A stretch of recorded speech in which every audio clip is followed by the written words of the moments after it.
하나님의 말씀을 봉독하겠습니다. 오늘 함께 나누실 하나님의 말씀은 마가복음 11장 1절부터 10절까지 말씀을 봉독하겠습니다.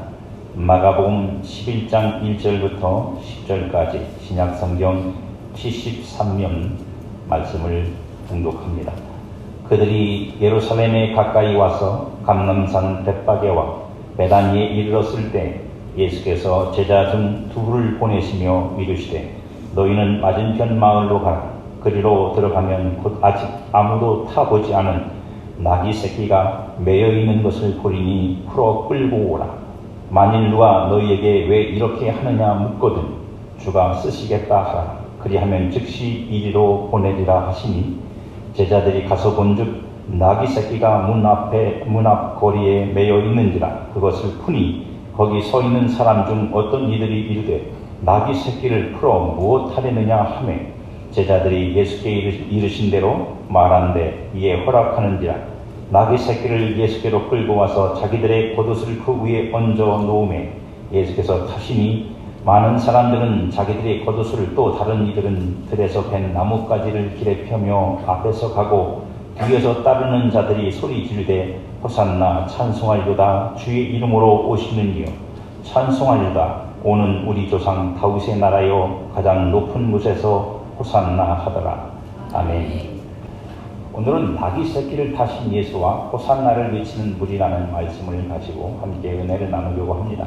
우리는 갈릴리를 떠나 예루살렘으로 향하신 주님의 길에서 지난 10장을 통해서 그 길을 주님이 계속 걸어오고 계시고 그 길 속에서 일어난 일들을 살피면서 주님의 길과 따르는 자들의 길이 아직 하나가 되지 못한 것을 확인했습니다. 그러니까 주님이 가시려는 길과 주님을 따르는 제자들과 그리고 무리들이 따르려는 그 길이 같지가 않아요. 소위 말하면 동상이몽입니다.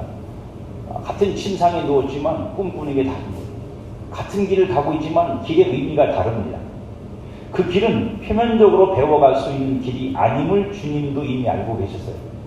그러니까 제자들한테 끊임없이 그것에 대한 지적을 하시고 또 사건을 통해서 그것을 설명하고 계시지만 그러나 주님도 알고 계시는 한 가지 진리가 있습니다. 그게 뭐냐면 그 길이 표면적으로 예수님이 이런 길을 가니까 우리가 그 길을 열심히 쫓아가다 보면 뭔가 비슷해지겠지라고 하는 그런 표면적으로 훈련되고 배워서 쫓아갈 수 있는 길이 아니란 말입니다.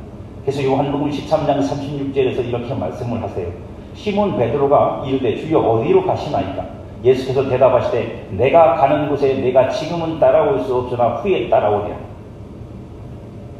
지금 제자들이 주님의 제자들이라고 주님을 따른다고 말하고 있지만 그러나 지금 그들은 그걸 할 수가 없어요. 그 길을 갈 수가 없고 그 길이 무엇인지도 깨닫지 못하고 있는 것이 현실이고 그것이 어쩔 수 없는 그들의 영적인 형편입니다. 주님이 가신 그 길을 역사 속에서 나의 삶으로 경험하는 것이 제자고 그리스도인입니다. 제자 되는 일은 예수님을 등에 업고 기세가 등등하여 힘을 가지는 것이 아닙니다. 오직 그리스도의 영을 받은 이들, 그리스도의 영이신 성령, 그 영을 받은 이들에 의해 재현되는 하나됨의 삶이 그것이 제자의 길이고 그리스도인의 삶입니다. 예루살렘에서의 주님의 길을 확인하면서 오늘 그 영으로 살아가는 나를 들여다봅니다. 오늘부터 이제 예루살렘 안에서 일주일 동안 기어질 길을 이 마가복음 마지막까지 우리가 살펴볼 건데요. 그 안에서 그 일들을 확인하면서 오늘 그 영으로 살아가는 그 그리스도가 이루신 은혜의 결과로 살아가는 나를 들여다보면서 같은 영으로 같은 길을 가고 있는지 내가 확증하는 시간이 되실 수 있기를 축복합니다. 예수님은 감람산 벳바게와 베다니에서 예루살렘 입성을 준비하십니다. 감람산 벳바게가 사실은 구약 성경에 기록되어 있는 바로 예루살렘 입성 직전에 예수님이 서셔야 될 자리였습니다. 나를 위한 퍼포먼스를 준비하시는 것이 아니라 하나님의 뜻으로 되기 위한 준비를 하고 계세요. 예루살렘 입성을 예수님이 어떻게 할까, 이렇게 할까, 저렇게 할까, 멋지게 할까, 아니면 웅장하게 할까, 그런 걸 주님이 계획하신 것이 아니라 하나님이 이미 정해놓으신 뜻을 따라 지금 그 길을 가시려고 그 예루살렘을 들어가시려고 준비하고 계시다는 뜻입니다. 그 뜻을 따라 행했을 때 어떤 결과가 되돌아올지 알 수가 없어요. 예수님이 하나님께서 정하신 뜻을 따라 예루살렘에 들어가셨을 때 그 결과가 사람들한테서 환호성이 될지, 아니면 사람들에게서 배척을 받을지, 아니면 살지 죽을지 알 수가 없습니다. 그 뜻을 따라 행했을 때 내 모습이 사람들과 세상에 어떻게 비추어질지 알 수가 없습니다. 이게 예수님의 길이었고 사실 오늘 살아가는 성도에게도 동일합니다. 그걸 우리는 알 수가 없어요. 하나님의 뜻에 있는 것입니다. 하나님이 정하신 길을 가시려고 하나님이 준비하신 것으로 단지 준비할 뿐이에요. 저와 여러분들에게도 물어야 합니다. 나는 하나님이 내 앞길을 인도하신다고 믿으면서도 하나님이 나를 위해 준비해 놓으신 것으로 내 앞날을 준비하고 살아가고 있는지, 아니면 내가 생각하고 내가 꿈꾸고 내가 기대하는 모습으로만 하나님이 해주기만을 기대하고 있는지, 그래서 주님이 내게 열어놓으신 길로 갈 때 내 모습이 세상에서 어떻게 비추어지는 것 때문에 화가 나거나 분노를 일으키거나 혹은 실망하고 있지는 않는지. 오늘 예수님의 준비는, 하나님에 의해 준비된 준비는 아무도 타보지 않은 낙이 새끼를 타는 거였습니다. 마귀는 낙이 새끼의 의미를 우리에게 이렇게 설명해 줍니다. 낙이 새끼를 풀어 무엇 하려느냐라고 예수님의 제자들이 건너 마을에 가서 그 낙이 길가 옆에 묶인 낙이 새끼를 풀으려고 하자 그 주인이 묻습니다. 낙이 새끼를 풀어 뭐 하려고? 어디다 쓰려고? 쓸모가 없다는 뜻이죠. 사실은 그만큼 가치 없는 존재입니다. 그러자 제자들이 대답합니다. 주께서 쓰시겠다. 마가는 이 두 문장을 통해서 하나님이 낙이 새끼를 통해 무언가 창조적인 일을 보이시려 한다는 것을 우리에게 암시해 줍니다. 왜냐하면 여기서 사용된 무엇을 하려느냐라고 하는 이 말이 그냥 단순히 어떤 행위를 말하는 게 아니라 창조 행위를 의미할 때 쓰는 단어를 사용하고 있기 때문에 더욱 그렇습니다. 그런 의미에서 이 낙이 새끼는 예수님의 선택이 아닙니다. 내가 낙이 새끼를 타고 들어가야지. 그래서 사람들한테 내가 참 얼마나 괜찮은 사람인지, 저렇게 많은 사람들이 나를 쫓아오고 나를 막 높이고 소리를 지르는데도 근데 내가 얼마나 겸손한지 사람들 앞에 내 진짜 모습을 보여줘야지, 그렇게 주님이 선택하고 계획해서 한 일이 아니라는 말씀입니다. 예수님은 위험 있는 왕이신데 성품이 겸손하셔서 나는 번거로운 거 싫으니 이 정도만 타도 돼 하시며 낙이 새끼를 타고 들어가시는 것, 그것을 성경이 우리에게 보여주려고 하는 것이 아니라는 뜻입니다. 오늘 예수님이 낙이 새끼를 타신 것은 그의 선택과 그가 겸손함으로 자기 자신을 드러내려는 것이 아니라 철저하게 하나님의 뜻에 의해 복종하는 것입니다. 무언가 낙이 새끼를 통해 하나님의 일을 설명하고 이루어내시려는 하나님의 뜻에 예수님은 지금 복종하고 계시는 거예요. 그래서 마태는 이 준비를 하나님의 정하신 뜻을 성취하는 것이라고 구약 성경을 인용해서 우리에게 이렇게 설명합니다. 마태복음 21장 4절에 보면 이는 선지자를 통하여 하신 말씀을 이루려 하심이라. 이르시되 시온 딸에게 이르기를 네 왕이 내게 임하나니 그는 겸손하여 낙이 곧 멍에 매는 짐승의 새끼를 탔도다 하라 하였느니라. 마태는 예수님이 새끼 나귀를 타는 행위를 겸손하기 때문이라고 말로 일축합니다. 그 한마디 말로. 그리고 그 겸손이라는 말이 어떤 겸손인지를 우리에게 설명해 주는데 그 설명의 내용이 뭐냐? 멍에 매는 짐승의 새끼라는 문장으로 설명을 합니다. 그냥 낙이 새끼가 아니고 멍에 매는 짐승의 새끼랍니다. 여기서 사용된 겸손이라는 단어는 용도가 달라요. 사람에게 쓸 때는 온유한이라는 의미로 사용되지만 짐승에게 사용하면 길들여져 유순한이라는 의미를 가지고 있습니다. 근데 여러분, 이 예수님이 겸손하다는 말을 할 때 마태는 두 가지를 다 사용해버려요. 예수님을 표현할 때는 그냥 겸손하여 라고 말하지만 그 겸손의 의미를 설명할 때는 짐승을 빗대서 말하고 있어요. 그러니까 예수님에 대해서는 사람이지만 짐승을 빗대서 말하는 건가, 그 짐승에 대해서 말할 때는 길들였다는 뜻이거든요. 이 두 가지가 거기에 다 믹싱이 되어 있는 거예요. 나귀가 멍에 매는 일을 하기 위하여 주인의 손에 길들여져 마침내 멍에를 메고 주인의 뜻대로 유순하게 말을 듣듯이 예수님의 겸손이 그런 것이라는 것을 우리에게 설명해 주고 있는 것입니다. 이 이해를 좀 더 하기 위해서 마태가 인용한 스가랴서 말씀을 원문을 한번 보겠습니다. 스가랴서 9장 9절에 보면 시온에 따라 크게 기뻐할지어다 예루살렘에 따라 즐거이 부를지어다 보라 내 왕이 내게 임하시나니 그는 공의로우시며 구원을 베푸시며 겸손하여 나귀를 타시나니 나귀의 작은 것 곧 나귀 새끼니라. 스가랴서에서 사용된 겸손이라는 단어는 마태복음에서 사용된 단어와 다릅니다. 왜냐하면 스가랴서는 히브리서고 마태복음은 헬라어니까 당연히 다르겠죠. 그 원문, 다시 말하면 그 단어가 가지고 있는 고어조, 옛날 그 단어의 의미의 뜻이 뭐냐면 아니라고 하는 이 히브리어인데 가난한, 비천한, 낮은, 억압받는 이라는 뜻을 가지고 있습니다. 시온에 임하는 왕의 모습이 어떻다고요? 가난하고 비천하고 낮고 억압받은 자 같다는 뜻입니다. 근데 제가 지금까지 말씀을 통해 설명드린 대로 그 왕이 나귀를 타고 예루살렘을 입성하는 것이 누구의 뜻이라고요? 본인의 선택이 아니라 하나님의 뜻이에요.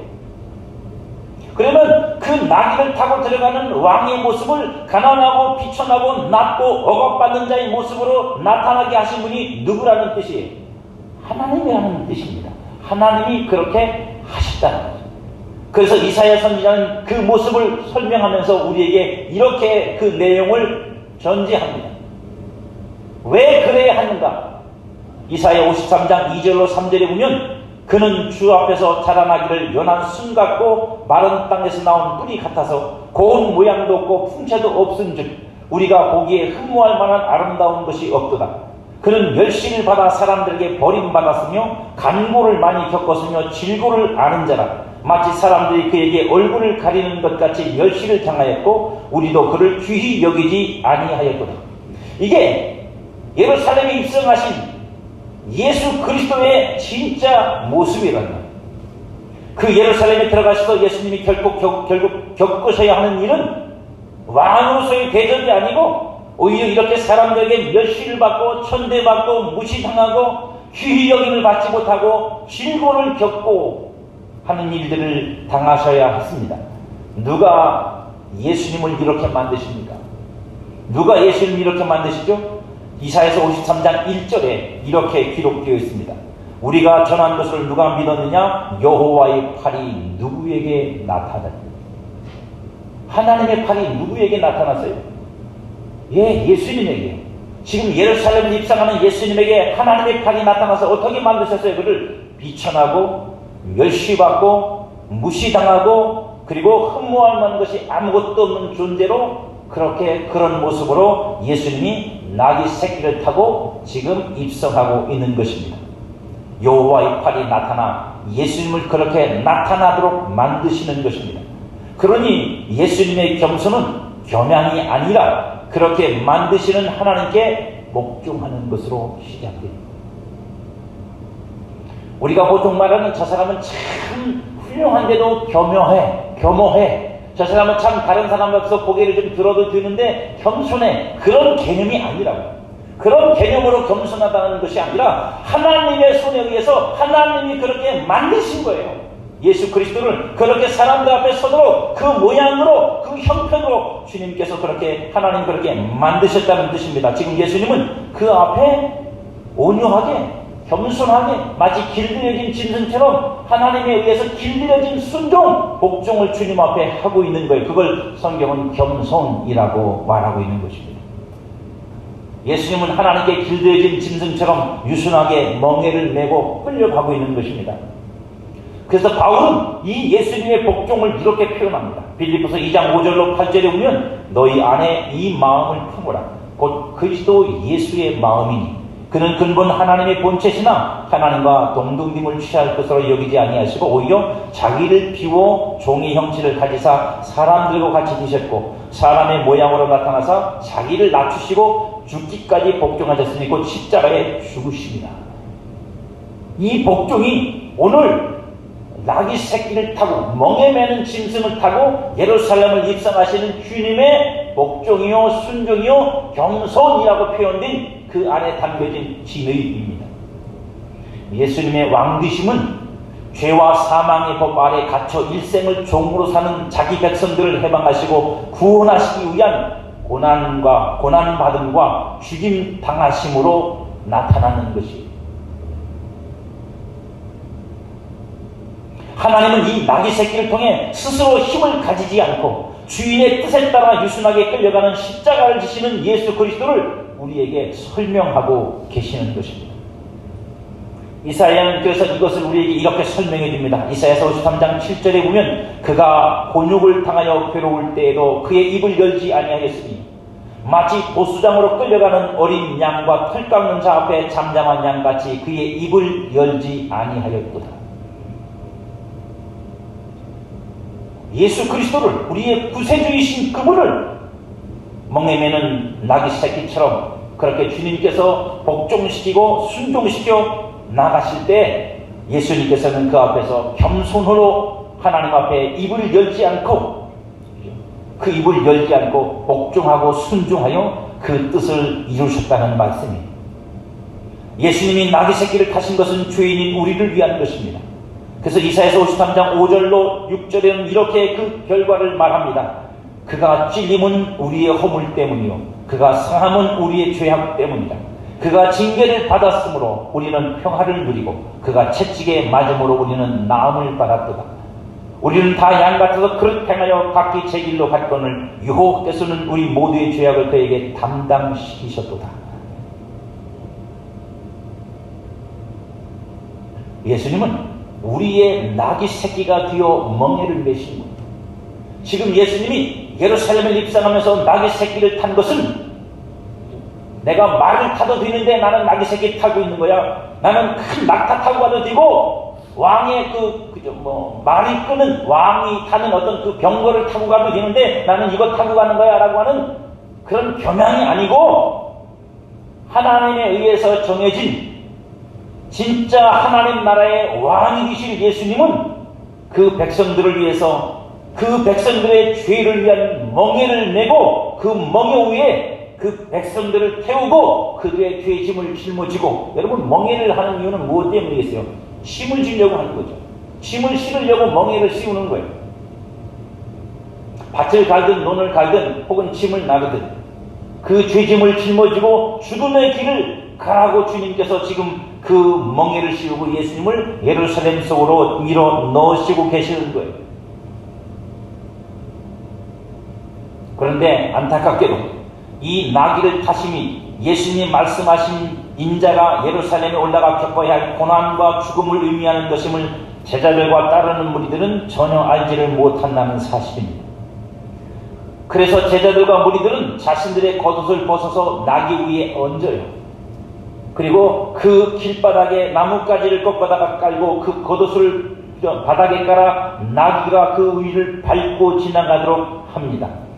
그들은 겉옷과 나뭇가지를 바닥에 깔고 종려나무 가지를 흔들며 소리칩니다. 호산나 찬송하려다 주의 이름을 오시는 이여, 찬송하려다 오는 우리 조상 다윗의 나라여, 가장 높은 곳에서 호산나. 여러분, 이들의 외침은 지금 예수님을 따르는 무리들이 무엇을 바라는지 단적으로 설명해 주는 거예요. 그리고 그들이 겉옷을 벗어 나귀 위에 얹어 주님을 태우고 또 겉옷을 벗어 길바닥에 깔고 예수님으로 그 위를 지나가게 한 것이 무엇을 위한 헌신인지의 그 열정인지를 우리에게 설명해 주고 있는 겁니다. 베드로는 예수님의 죽으신다는 말씀에 예수님을 꾸짖으며 책망을 했어요. 그럴 수 없다고. 그런 베드로 속에 지금 예루살렘 입성에 예수님의 죽음이 안중에나 있겠습니까? 요한과 야고보는 영광 중에 그 오른편과 왼편 자리를 내어달라고 요청했어요. 그런 요한과 야고보에게 지금 예수님의 입성이, 예루살렘 입성이, 나귀 타는 이 입성이 십자가의 죽음이라고 그들을 신중에 있겠습니까? 그들이 바란 것, 그들이 환호성 치는 것, 그들이 호산나를 외친 건 주님이 가시는 그 길을 알고 한 것이 아니, 그들을 이해한다면 오늘의 이 환호와 헌신 그리고 열정은 그들이 바라고 그들이 원하고 그들이 따라오며 그들이 예수님과 다른 마음과 다른 뜻으로 따라온 그 길의 결실을 눈앞에 둔 욕망의 분출이고 눈먼 소경의 외침과 똑같은 겁니다. 다윗의 자손 예수여, 우리를 불쌍히 여기소서. 여러분, 호산나가 무슨 뜻인지 아시죠? 호산나는 오 우리를 구원하소서. 이 무리들 제자들은 이렇게 소리치는 거예요. 주의 이름으로 우리의 열망을 이루어 우리를 구원하소서. 호산나. 주의 이름으로 우리의 믿음을 이루어 우리를 구원하소서. 호산나. 주의 이름으로 우리의 힘이 되게 하여 우리를 구원하소서. 호산나. 자신들이 원하는, 자신들이 열망하고, 자신들이 믿고, 자신들이 기대하는, 자신들이 현실적으로 필요한 힘이 되어달라고, 그래서 우리를 구원해달라고 호산나를 외치고 있는 거예요. 주님은 그걸 그대로 받으셔야 돼요. 마가복음에는 기록되어 있지 않지만 다른 복음서에는 그렇게 기록되어 있어요. 사람들이 그것 때문에 책망을 하거든요. 왜 그런 짓을 하느냐고. 너희들, 네 제자가, 너를 따르는 이들이 지금 하는 짓이 저게 엉뚱한 짓인 줄 네가 모르느냐. 그런데 주님이 그걸 그대로 다 그 오해를 받으신다고. 다 그것도 주님의 몫이니까.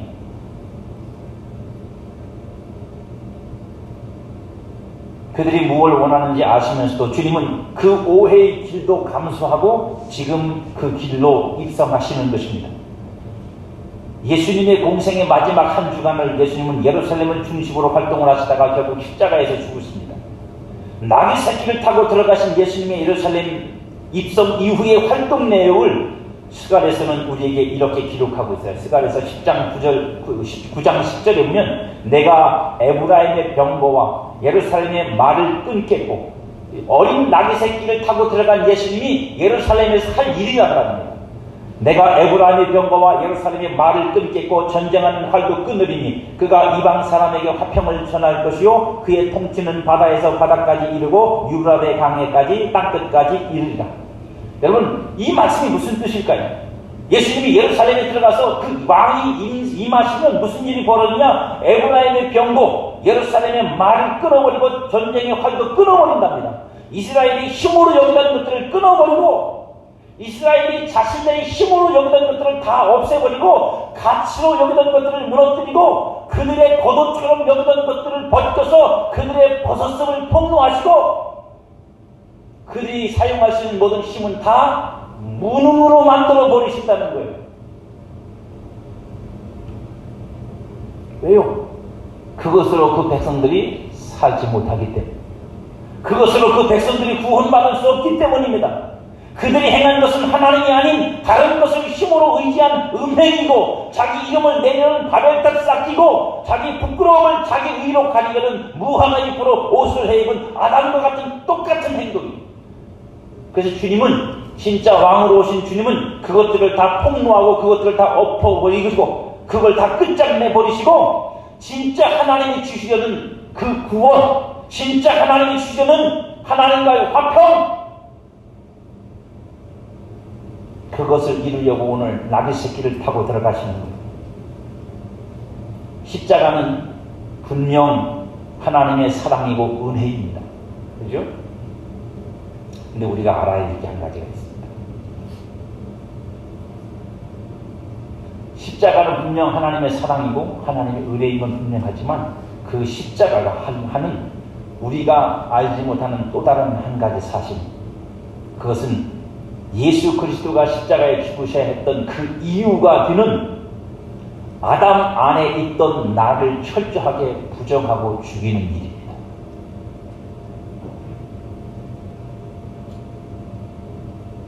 십자가는 아담 군상들이 쏟아내는 열망도 믿음도 헌신도 다 부정해버려요. 그걸 인정하는 순간 십자가는 존재 가치가 없어집니다. 존재 가치가 없어져요. 십자가는 성도를 철저하게 영문 막 골고다로 이끌어갑니다. 그래서 그 자리에서 육신의 치욕당함을 통해서 영으로 살게 만들어요. 육을 죽여버리고. 이게 십자가입니다. 제자들과 무리들이 외치던 호산나 오 구원하소서는 힘으로 되는 것이 아니에요. 권력 있는 왕이, 힘 있는 왕이, 군사력 있는 왕이 오셔서 만들어낼 수 있는 게 아니고 오직 십자가를 통해서 성취되는 것이기 때문에 예루살렘에 입성하는 왕으로 오신 예수는 웅장하고 위엄있고 멋지고 폼나는 왕이 아니라 십자가를 지는 왕, 자기 백성을 위해서 죽는 왕, 그렇게 멍에 매는 어린 나귀 새끼를 타고 들어가시는 거예요. 이 십자가로 구원을 얻은 자만이 하늘에서 진짜 찬양, 진짜 경배, 진짜 영광, 진짜 노래를 부를 자격이 주어집니다. 이들이 부른 이 가짜가 아니고 자신들의 욕망과 욕심을 채우려고 만들어놓은 가짜 노래가 아니라 요한계시록 7장 9절부터 12절은 우리에게 그걸 상세하게 설명해 줍니다. 이 일 후에 내가 보니 이 일 후에는 교회를 상징하는 두 주민의 사역 이후입니다. 그들이 죽거든요. 죽임을 당합니다. 각 나라와 족속과 백성과 방언에서 아무도 능히 셀 수 없는 큰 무리가 나와 흰 옷을 입고 손에 종려가지를 들고, 종려가지 여기도 들었어요. 어디서 들은 거예요?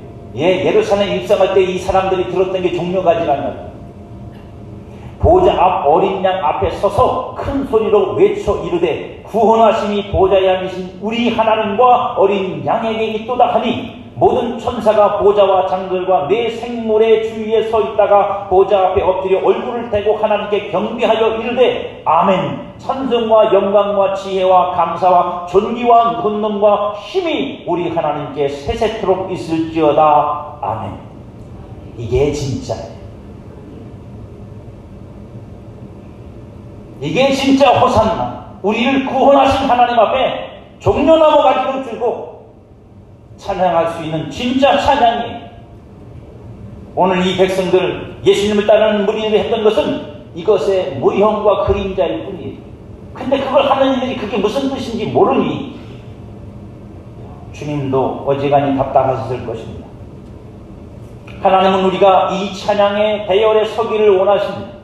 하나님은 우리가 이 찬양을 부르는 자가 되기를 원하십니다.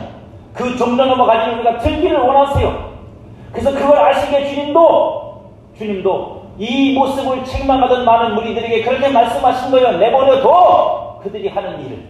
지금은 모르지만, 지금은 그들이 깨닫지 못하지만 언젠가는 그들이 그게 뭔지 알게 될 때가 올 거고, 진짜 그걸 한 날이 올 거야. 어디에서? 하늘에서. 그래서 주님이 그 모욕을 참으시는 거예요. 그걸 아시니까 그 영문 밖의 삶을 주님이 그 길을 가시는 거예요. 나귀 새끼가 뛰어 나를 위해 멍에를 메고 내 짐을 지신 주님이 우리에게 이렇게 말씀하십니다. 마태복음 11장 28절부터 30절에 수고하고 무거운 짐진 자들아 다 내게로 오라. 내가 너희를 쉬게 하리라. 나는 마음이 온유하고 겸손하니 나의 멍에를 메고 내게 배우라. 그리하면 너희 마음이 쉼을 얻으니 이는 내 멍에는 쉽고 내 짐은 가벼움이라 하십니다.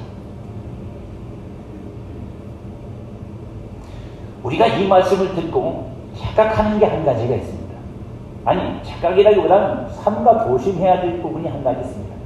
우리는 신앙을 자꾸 이런 측면으로 이해할 때가 많죠. 나의 멍에를 내가 맵니다. 근데 힘들잖아요. 내가 메고 하려니까. 그죠? 힘드니까 뭘 요구하냐면 힘을 달래요, 자꾸. 이걸 지고 갈 수 있는 힘을 주세요. 이걸 견뎌낼 수 있는 힘을 주세요. 또 능력 달래요. 능력 주셔서 이 어려운 걸 내가 견디고 이기고 헤쳐나갈 수 있게 해달라고 기도를 드리고 열정을 다해서 주님을 부릅니다. 주님 내게 능력 주시고 힘을 주셔서 주여 이 멍에를 메고 이 짐을 내가 지고 끝까지 갈 수 있게 해주셔서, 그러면서 십자가 노래 부르고 골고다 노래 부르면서 눈물을 철철 흘려요. 그걸 제가 나쁘다고 말하고 싶진 않아요. 저도 그러는 인간이니까. 하지만 과연 그게 정말로 주님이 우리에게 기대하는 것일까를 생각해 보자고. 오늘 말씀을 통해서 과연 주님이 우리에게 기대하는 것이 그것일까라고 하는 거예요. 주님은 내게 멍에를 메고 짐을 감당할 능력을 주시는 분이 아니라 내 대신 멍에를 메고 내 짐을 지고 내게 힘을 주시는 분이에요.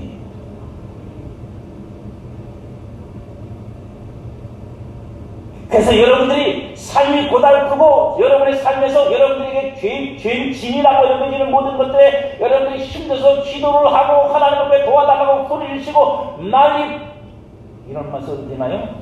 난리 부르스를 쳐도 여러분들이 정말로 하나님 앞에서 힘을 얻는 순간은 뭐냐면 그걸 응답받아서 그래서 내가 능력받고 힘을 얻어갖고 내가 일을 척척해나고 문제를 해결하고 그때 힘이 오는 게 아니라 그 기도를 드리다가 주님 앞에서 여러분들이 목꾸라질 때요. 뭐로요? 주님, 나는 죄인입니다. 나는 하나님께 이런 은혜와 사랑을 받을 자격이 없는 죄인이다라고 하는 것으로 폭로당하여 주님 앞에 십자가 앞에 굽꾸라질 때 우리는 마침내 주님이 말씀하신 그 쉼을 얻어요. 그때밖에 없어요. 그것밖에 없어요. 왜요? 예수님이 대신 짐을 지셨습니다. 예수님이 우리 멍에를 메시고 그 위에 우리 짐을 지고 지셨으니까 그 방법으로만 우리에게 쉼이 오는 거예요. 이김이 오는 거라고요, 여러분. 내 멍에에다 내 짐 싣고 능력 주시면 내가 감당할게요. 이 고달프고 힘든 내가 감당해서 나중에 내가 얼마나 멋지게 이 일을 해놨는지 간증 한번 해볼게요. 그런 거에 하나님이 힘을 실어주는 게 아니고 주님이 우리에게 정말로 은혜를 베푸시고 우리에게 힘을 주시는 건 뭐냐면 그렇게 싸워 이기는 게 아니라 우리가 십자가 앞에 벌거벗은 모습으로 나는 죄인임을 폭로하시고 폭로당하게 하심으로 주님은 우리에게 쉼이 무엇인지를 알게 해주십니다. 거기서 얻어내는 쉼은 우리가 기도 응답 받아서 뭐를 성취해내고 세상에서 떠들썩한 만큼 뭔가 이루어낸 것을 얻어내는 데서 얻을 수 없는 것들이에요.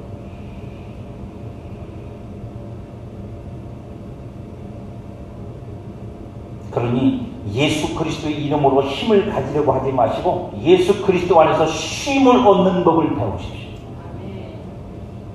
그러려면 매일매일 저와 여러분들은 십자가 밑으로 가야 돼요. 매일매일 저와 여러분들은 내가 범죄한 인생이요 허물 많은 인생이요 구원받을 자격도 없는 인생임을 주님 앞에서 고백해요. 오직 예수 그리스도로만 오직 그가 내 멍에를 메고 내 짐을 싣고 십자가로 가신 그 영문 밖에 가서 쭈그리고 앉아있어야 주님의 은혜와 쉼이 내게 고스란히 나타나요. 임하고 역사. 쉼은 하나님 일하심이 완료된 은혜의 상태입니다. 쉼이라는 건 일하는 중에는 안 찾아오는 거예요.